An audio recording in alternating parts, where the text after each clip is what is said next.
Indore police लगातार शहर drug पेडलरों के नेटवर्क को ध्वस्त करने में लगी है। 7 पेडलरों की गिरफ्तारी के बाद पुलिस ने आंटी को गिरफ्तार किया है। प्रीति जैन उर्फ आंटी ही इन पेडलरों को ड्रग सप्लाई करने के लिए देती थी। पुलिस लगातार प्रीति जैन से पूछताछ कर रही है।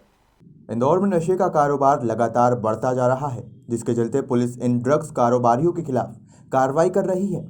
नशे के खिलाफ अभियान में इंदौर के विजयनगर पुलिस प्रीति जैन उर्फ काजल उर्फ सपना उर्फ आंटी को ड्रग सप्लाई के आरोप में गिरफ्तार किया है। एसपी विजय खत्री ने बताया कि कई आला अधिकारी इस महिला प्रीति जैन से लगातार पूछताछ कर रहे हैं। इस संबंध में एक एसआईटी भी गठित की गई है। पुलिस अब तक ड्रग्स मामलों में 4 एफआईआर दर्ज कर चुकी है और अभी तक 9 लोगों की गिरफ्तारी हो गई है। इसमें मुख्य रूप से सागर जैन और प्रीति जैन के नाम सामने आए थे। इसका अब तक इन्वेस्टिगेशन में क्या सारी चीज़ें सामने आई हैं?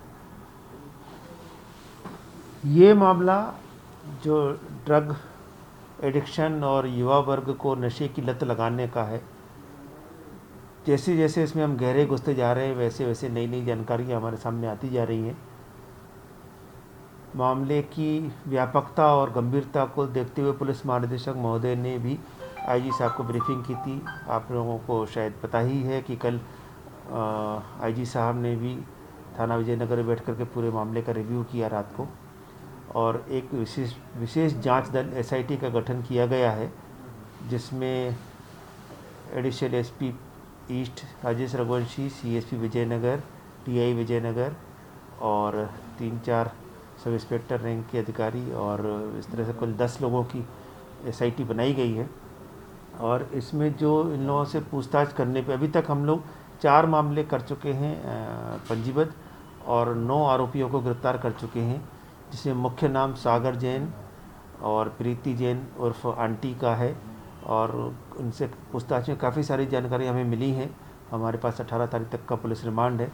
इनकी जानकारी के आधार पे आज हम कई जगह हमने पार्टियाँ रवाना की हैं और बहुत जल्दी ही हमें सफलताएं मिलेंगी। और इस बार हम 3 आयाम पे अलग अलग काम कर रहे हैं। पहला है कि जो इंदौर में ये नेटवर्क है इनका, उसको पूरी तरह से ध्वस्त करना। इनके जो भी पेडलर्स हैं या बिचौली हैं उन सबको ध्वस्त करना, पूरे नेटवर्क को। दूसरा, इस बार हम सोर्स तक पहुंचने का पूरा प्रयास कर रहे हैं, ताकि जो इंदौर में मादक द्रव्य आने का प्रवाह है उसी को कंट्रोल किया जाए, उसी को नियंत्रित किया जाए। इसलिए हम लोग जड़ तक भी जानने का प्रयास करेंगे। तीसरा, इस मादक द्रव्य के धंधे से जिन लोगों ने संपत्तियां बना ली हैं या मकान बना ली हैं, उनको भी हम आज से शुरू कर रहे हैं। आज पहली कार्रवाई के तौर पे एमआईजी क्षेत्र में सलमान और खजाना क्षेत्र में मजहर के ऊपर कार्रवाई प्रस्तावित है, और हम जैसे जैसे इन लोगों की संपत्तियों का पता लगता जाएगा वहाँ पे भी हम कार्रवाई करेंगे। इसके साथ ही हम लोग जो युवा वर्ग बच्चे इस लत में फंस गए हैं, नशीली दवा के जाल में फंस गए हैं, ड्रग्स के जाल में फंस गए, उनके रिहेब के लिए भी गंभीर हैं। और अभी आईजी साहब और कमिश्नर साहब ने इंदौर में जो नशा मुक्ति केंद्र चलते हैं, रिहेब सेंटर चलते हैं, खुद जाकर के भ्रमण किया है। कलेक्टर को भी साथ ले गए थे और वहाँ पे उनकी स्ट्रेंथ बढ़ाई जा रही है, उनके लिए सुविधाएं बढ़ाई जा रही हैं, उनको जो भी सुविधाएं चाहिए उनको वो सुविधाएं दी जा रही हैं, ताकि जो लोग इसमें नशे की लत में फंस गए हैं उनको उनके लिए पुनर्वास किया जा सके, उनको उससे डी एडिक्शन का कार्रवाई की जा सके। सर, इसमें कितने लड़के लड़कियां शामिल होंगे जाल में फंसे हैं? जाल में जो फंसे हैं वो तो बहुत बड़ी संख्या सामने आ रही है, लेकिन चूँकि ये उनके बच्चों के भविष्य का भी सवाल है और इसमें कहीं ना कहीं सामाजिक प्रतिष्ठा की बातें जुड़ी रहती हैं, तो उनकी लिस्ट को हम लोग बिल्कुल भी नहीं लीक करेंगे।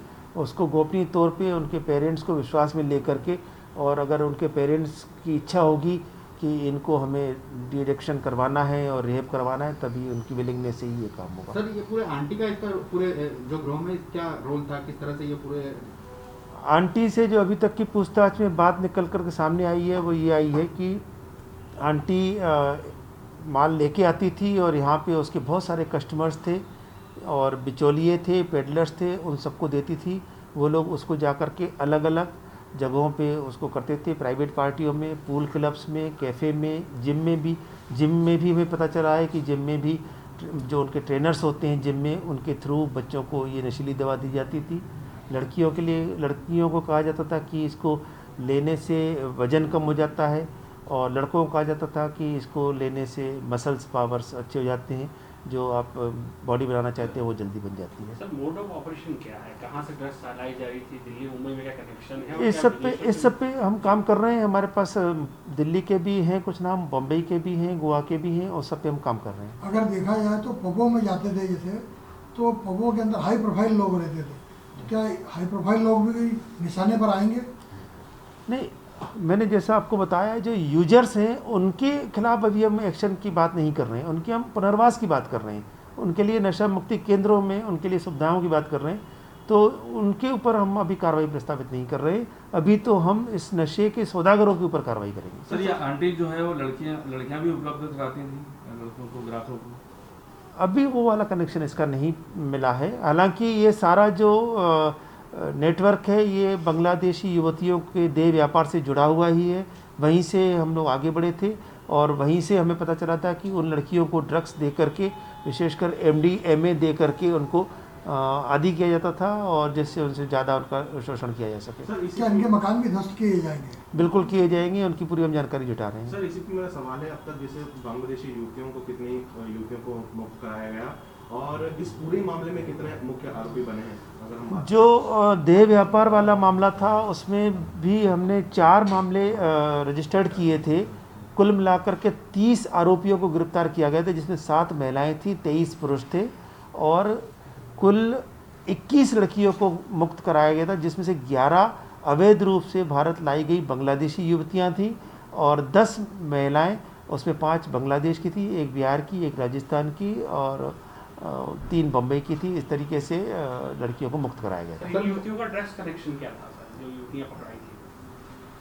जो युवतियां मुक्त कराई गई थी उन्होंने हमें बताया था कि उनको ड्रग्स भी दिया जाता था, जिससे कि वो उनका ज़्यादा शोषण हो सके। सर, जो आंटी है उसके जो मोबाइल फोन को पुलिस ने जब्त करा, उसमें ऐसा बताया जा रहा है कि 200 युवतियों के कांटेक्ट मिले हैं, क्या उस पर भी तफ्तीश की जाएगी?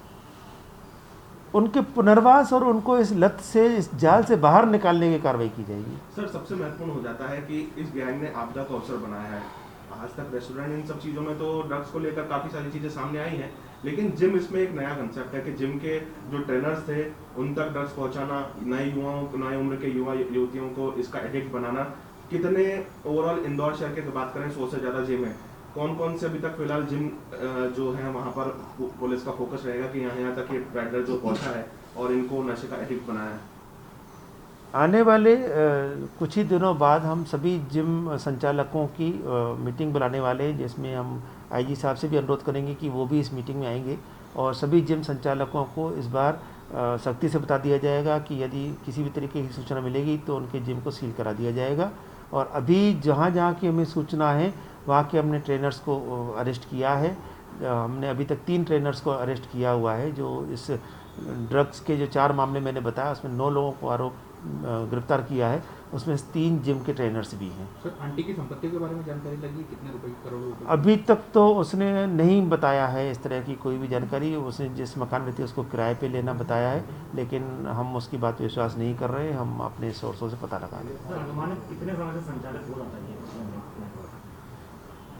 ये तो नहीं कहा जा सकता कब से संचालित हो रहा था। अभी तो ये है कि मतलब लोग पकड़ में आए हैं, अब उनके ऊपर कार्रवाई हो रही है।